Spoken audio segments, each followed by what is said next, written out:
Um ano atrás o dólar estava 4,90, hoje está passando dos R$6. Um ano atrás a Selic estava em queda livre, saiu do 13,75%, caiu até 10,5% e hoje tem uma Selic a 12% e com chance de aumentar nas próximas reuniões. Um ano atrás a dívida bruta do governo estava em 73,5% do PIB, era o menor patamar desde 2017. Hoje a estimativa é que termine o ano com uma dívida de 80% do PIB. Tudo isso é um reflexo de uma série de decisões que os últimos governos foram tomando, que acabaram tirando um pouco da credibilidade do governo e que culminaram nesse cenário quase caótico de dívida pública explodindo, arrecadação do governo nas alturas, estimativa de que o dólar pode ir a R$7 e Selic subindo cada vez mais para controlar a inflação, com o JP Morgan dizendo que ano que vem a Selic pode bater 14,25% até o final do ano que vem. E o próprio Luiz Stuberger, que é um dos maiores gestores de fundos de investimentos do Brasil, diz o seguinte: os gastos no Brasil subiram 60% em 4 anos. Parte foi o Bolsonaro, parte foi subir o Bolsa Família de 200 para 600 bilhões. O Brasil é um país que tem uma natureza assistencialista. A culpa é de todo mundo, do executivo, do legislativo, do judiciário, enfim, e assim vamos. É uma bomba que em algum momento vai explodir. Por isso, no vídeo de hoje, a gente vai falar de duas coisas. Primeiro, vamos tentar entender quais são as causas para o dólar, para a Selic e para a dívida do Brasil subirem tanto. Segundo, o que você pode fazer com o seu dinheiro para se proteger de uma possível crise caso a situação do Brasil piore nos próximos meses e anos. Mas, antes de mais nada, like e se inscreve, certo? Clica aqui embaixo. Vamos lá. Por que o dólar, a Selic e a dívida do Brasil estão subindo tanto? Tudo começou na semana passada, quando o ministro da Economia, o Fernando Haddad, anunciou um novo pacote de corte de gastos. Inclusive, eu fiz um vídeo aqui no canal, eu vou deixar o card aqui em cima caso você queira assistir. Mas de uma forma resumida, os principais pontos do anúncio foram: primeiro, limitação do aumento do salário mínimo até 2,5% acima da inflação. 2, combate contra os super salários para que nenhum servidor ganhe mais que R$44 mil. E terceiro, mudanças nas regras de aposentadorias e pensões dos militares. Quarto, taxação de lucros e dividendos superiores a 50 mil por mês, que hoje estão isentos. E 5, isenção do IR a partir de 2026 dos contribuintes que recebem até R$5 mil.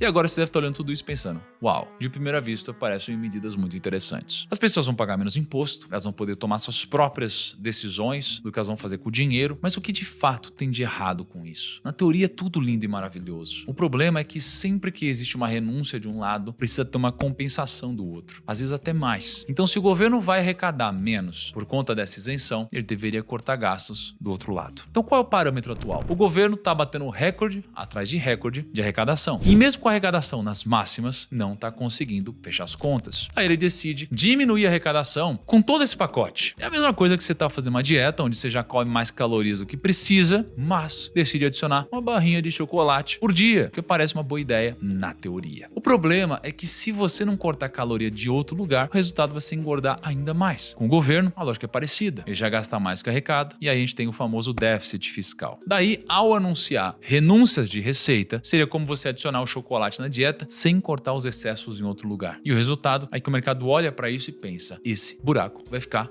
ainda maior. E quando o mercado desconfia, acontece um grande impacto em 3 coisas que eu falei no começo do vídeo. Primeiro no dólar, segundo na Selic, e terceiro na dívida do país. Deixa eu tentar então simplificar para vocês entenderem melhor. Primeiro, no dólar, quando o governo anuncia que vai arrecadar menos, mas não deixa claro como ele vai cortar gasto para equilibrar as contas, os investidores, tanto os brasileiros quanto os estrangeiros, começam a desconfiar da capacidade do governo de administrar o orçamento. E por que isso importa? Porque são os investidores estrangeiros que colocam dólares na nossa economia. E se eles enxergam algum risco e eles vendem ativos no Brasil, eles trocam reais por dólares para levar o dinheiro embora. E com mais gente querendo comprar dólares e menos gente querendo reais, o preço do dólar sobe. Então a gente tem a lei da oferta e da procura. Quanto mais demanda por dólar, mais caro ele fica. E um dólar mais caro significa 2 coisas. Primeiro, as importações ficam mais caras. E quando eu digo importação, são coisas como gasolina, comida, eletrônicos e várias outras coisas. E segundo, a inflação pode aumentar, porque tudo que depende do dólar sobe. Agora vamos falar da Selic. Como alguns de vocês já sabem, a Selic é a taxa básica de juros do Brasil, ela é usada pelo Banco Central para controlar a inflação. E quando a inflação começa a sair do controle, como pode acontecer com um dólar muito alto, o Banco Central aumenta a Selic para tentar frear a economia e segurar os preços. É por isso que a gente viu a Selic bater um ano atrás 13,75%, aí o dólar chegou a menos de R$5 e logo depois, com toda essa disparada do dólar de novo, a gente está vendo o Banco Central subir a Selic para 12%. O problema é que a Selic alta vai gerar várias consequências consequências na economia, mas dois principais deles são: primeiro, quando a Selic sobe, fica mais caro financiar um carro ou uma casa, então fica mais caro você tomar empréstimo, isso tudo desestimula a economia. Segundo, quando a Selic sobe, isso afeta diretamente a dívida pública. Como que afeta a dívida pública? Para quem não sabe, a dívida pública funciona como dinheiro que o governo pega emprestado para cobrir as despesas quando gasta mais do que arrecada, que é o famoso déficit fiscal. Esse dinheiro ele é tomado de investidores que compram títulos da dívida pública. É tipo quando você investe no tesouro. Esses títulos são como um empréstimo, o governo recebe o dinheiro, agora ele promete pagar no futuro com juros. E agora a grande questão é que a dívida pública do Brasil é enorme. A gente tem uma dívida de mais ou menos 9 trilhões de reais. E uma boa parte dessa dívida, mais ou menos 40%, está atrelada à Selic. Isso significa que toda vez que a Selic sobe, o custo de pagar os juros dessa dívida também sobe. Pensa assim, é como se o governo tivesse um cartão de crédito com juros variáveis, e se a taxa de juros sobe, a fatura do cartão fica mais cara. Se a taxa de juros cai, a fatura fica mais barata. No caso do Brasil, a fatura é gigantesca, porque a dívida total é muito alta. Então funciona mais ou menos assim. O governo arrecada impostos, mas essa arrecadação nem sempre é suficiente para pagar todas as despesas do governo. Quando isso acontece, ele emite título para pegar dinheiro emprestado no mercado. Esses títulos pagam juros aos investidores, e a taxa de juros está diretamente ligada à Selic. Se a Selic sobe, o governo vai precisar pagar mais juros para quem comprou os títulos, ou seja, a dívida fica mais cara. Só que a Selic subiu porque as pessoas estão tendo cada vez mais desconfiança sobre as contas públicas, já que o governo gasta mais do que arrecada. E quando tem uma desconfiança e o governo perde a credibilidade, os investidores estrangeiros tiram o dinheiro do Brasil. Isso faz o dólar subir e pode causar inflação. Aí, para conter esse risco da inflação, o que você acha que o Banco Central faz? O Banco Central aumenta a Selic. Com a Selic mais alta, o governo passa a gastar mais dinheiro só para pagar os juros da dívida, e esse ciclo fica se repetindo. E só para efeito de didática, supondo que a dívida pública seja de 9 trilhões e 40% dessa dívida esteja atrelada à Selic, isso significa que 3,6 trilhões da dívida do Brasil são impactados diretamente. Então, se a Selic sobe um ponto, o governo precisa pagar 36 bilhões a mais por ano só de juros. Essas são as consequências do governo perder um pouco da sua credibilidade e de tudo isso que vem acontecendo nas últimas semanas e meses. Agora vamos para a segunda parte do vídeo, que é o seguinte: o que você pode fazer com o seu dinheiro para se proteger de uma possível crise? Eu não vou entrar aqui no mérito do que você precisa diversificar o seu dinheiro, porque vocês já estão careca de saber disso. Todo vídeo eu falo da importância de você ter uma parte do seu dinheiro alocada em ativos diferentes para se expor a características diferentes. Aliás, basta olhar nos últimos anos a rentabilidade da previdência da Arca e o que vem acontecendo com ela. Ela vem batendo no mercado, diversificando a carteira dela. Agora, o que eu vou te falar é mais uma opinião minha do que qualquer outra coisa. O que eu faria são 7 coisas. Primeiro, eu tomaria muito cuidado com os pré-fixados. Por mais que eles estejam pagando 14% ao ano e que seja um título que você pode ganhar na marcação a mercado, vendendo antes do vencimento, caso a taxa Selic precise subir para controlar a inflação, você vai ver as taxas desses títulos subindo junto e pode acabar tomando um prejuízo. Segundo, tem uma parte do seu dinheiro alocado em ativos indexados à inflação. A gente tem título hoje pagando IPCA mais 7%. E historicamente, IPCA mais 6% bateu a bolsa, disparadamente. Sem falar que você tem um ganho real aqui. Então, por mais que a inflação exploda, você vai, no mínimo, ter o seu dinheiro corrigido pela inflação. Terceiro, tenha pelo menos 1% do seu patrimônio em criptomoedas. Pode ser por meio de um ETF, diretamente em Bitcoin, por meio de um fundo ou da forma que você achar melhor. Mas tenha pelo menos um pouquinho do seu dinheiro em cripto. Quarto, nunca ache que o dólar está caro. Ele pode ficar ainda mais caro, especialmente em momentos de instabilidade econômica. Então, ter uma parcela do seu patrimônio em moeda forte, como o dólar, é uma forma de proteção contra a desvalorização do real. Pode ser por meio de ETFs, por meio de algum fundo ou até investimentos no exterior. Quinto, tenha muito cuidado a investir em títulos privados. Quando você compra um CDB, debênture ou qualquer outro título, você está emprestando dinheiro a uma instituição confiando que ela vai ter a capacidade de te pagar de volta.